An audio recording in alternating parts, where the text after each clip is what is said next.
الحمدللہ رب العالمین والصلاة والسلام علی سید الانبیاء والمرسلین اما بعد فاعوذ باللہ من الشیطان الرجیم بسم اللہ الرحمن الرحیم صلی اللہ علی النبی امی وآلہ صلی اللہ علیہ وسلم صلاۃ و سلاما علیک یا سیدی یا رسول اللہ۔ جب بندے پر تھوڑی سی بھی آزمائش آ جاتی ہے تو وہ جو ہے مایوس ہونے لگ جاتا ہے۔ ہونا یہ چاہیے کہ اس آزمائش پہ بندہ صبر کرے اور رب تعالیٰ کا اجر حاصل کرے، لیکن جو ہے بندہ اس طرح کی جو ہے وہ صورتحال پیدا کر دیتا ہے کہ بالکل بے بس ہو گیا نا، تو بالکل وہ مایوسی کی طرف چلا جاتا ہے۔ ہر ایک آزمائش جو بندے پہ آتی ہے اس میں رب تعالیٰ کی مصلحت ہوتی ہے، کیونکہ انسان جو ہے اپنی زندگی خواہشات کے مطابق گزارنا چاہتا ہے۔ خواہشات کی تکمیل جو ہے وہ دنیا میں نہیں ہو سکتی، خواہشات کی جو تکمیل کی جگہ ہے وہ جنت ہے۔ جنت میں بندہ جو ہے جو چیز طلب کرے تو وہ جو ہے اسے حاصل ہو جائے گی۔ دنیا میں جو چیز طلب کرے وہ ممکن نہیں ہے کہ وہ چیز حاصل ہو جائے، تو اسی لیے خواہشات کی تکمیل کی جگہ جو ہے وہ جنت ہے، دنیا نہیں ہے۔ لیکن ہم ہر خواہش کے لیے جو ہے تگ و دو اس دنیا کے اندر اس کو حاصل کرنے کی کوشش کرتے ہیں۔ یہ یاد رکھیں کہ ایک خواہش اگر پوری ہو جاتی ہے تو دوسری خواہش جو ہے ہمارے اوپر، ہمارے ذہن میں آ جاتی ہے کہ ہم اس چیز کو حاصل کریں، کیونکہ یہ دنیا ہے۔ دنیا کو جو ہے انسان کے پیٹ کو صرف قبر ہی بھر سکتی ہے، باقی خواہشات جتنی بھی ہو بڑھتی ہی چلی جاتی ہے، بڑھتی ہی چلی جاتی ہے، کم نہیں ہوتی۔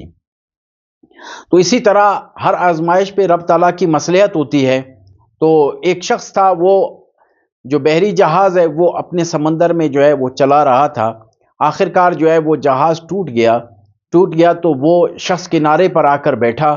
وہ ایسا کنارہ تھا وہاں دور دور تک کوئی آبادی نہیں تھی، تو اس شخص نے کیا کیا، ایک جھوپڑی لگائی عارضی طور پر، اور کھانے کے لیے جو ہے وہاں چل پڑا کہ کوئی چیز میں دیکھوں شاید یہاں مجھے کچھ کھانے کے لیے مل جائے، اور رب تعالیٰ کی بارگاہ میں دعا کرتا رہا کہ یا رب عز و جل مجھے اس آزمائش سے نکال، میں یہاں پھنس چکا ہوں۔ تو جب وہاں کچھ کھانے پینے کی چیز لے کر جب دوبارہ جھونپڑی کی طرف آیا تو جھونپڑی میں آگ لگ چکی تھی۔ جب آگ لگی تو یہ واپس آیا تو یہ سخت پریشان اور مایوس ہوا کہ یا رب مجھے اس مصیبت سے نکال۔ وہ تو جھونپڑی تھی، وہ جھونپڑی بھی جل گئی۔ تو تھوڑی دیر بعد جو ہے ایک بڑا بحری جہاز اس طرف آیا اور اس نے کہا کہ بھئی یہ کون ہے اور کس لیے ہمیں بلایا یہاں پر؟ تو اس شخص نے کہا میں نے تو نہیں بلایا، کہا کہ یہ جھونپڑی کا جو دھواں ہے، یہ دھواں دیکھ کے ہم آ گئے کہ کوئی شخص مصیبت میں ہے، اسی لیے جو ہے نا ہم اسی دھوئیں کو دیکھ کر اس طرف آ گئے کہ کون بندہ جو ہے مصیبت میں ہے۔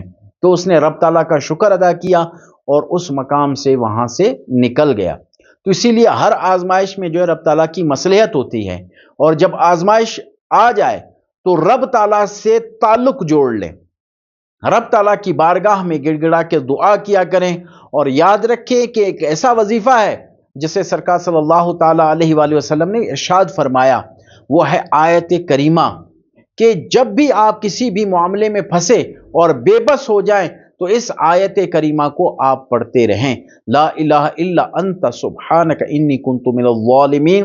یہ آیت مبارکہ آپ پڑھتے رہیں تو انشاءاللہ جیسے بھی مصیبت ہوگی اس سے جو ہے آپ کی جان چھوٹ جائے گی۔ اس آیت مبارکہ کو پڑھنے کا ٹائم جو ہے وہ زبردست ٹائم یہ ہے کہ تہجد کے وقت جو ہے اس کو پڑھیں، اور 100 مرتبہ روزانہ 101 مرتبہ اس کی تسبیح پڑھتے رہیں۔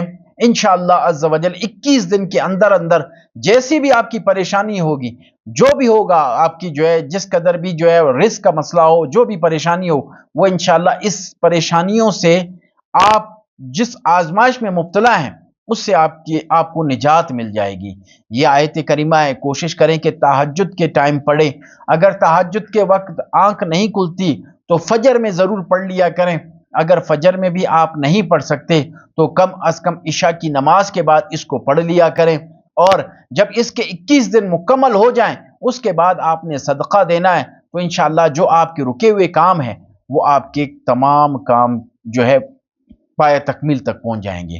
رب تعالیٰ سے دعا ہے کہ رب تعالیٰ میں صحیح معنی میں نماز، صحیح معنی میں وظائف پڑھنے کی توفیق عطا فرمائے۔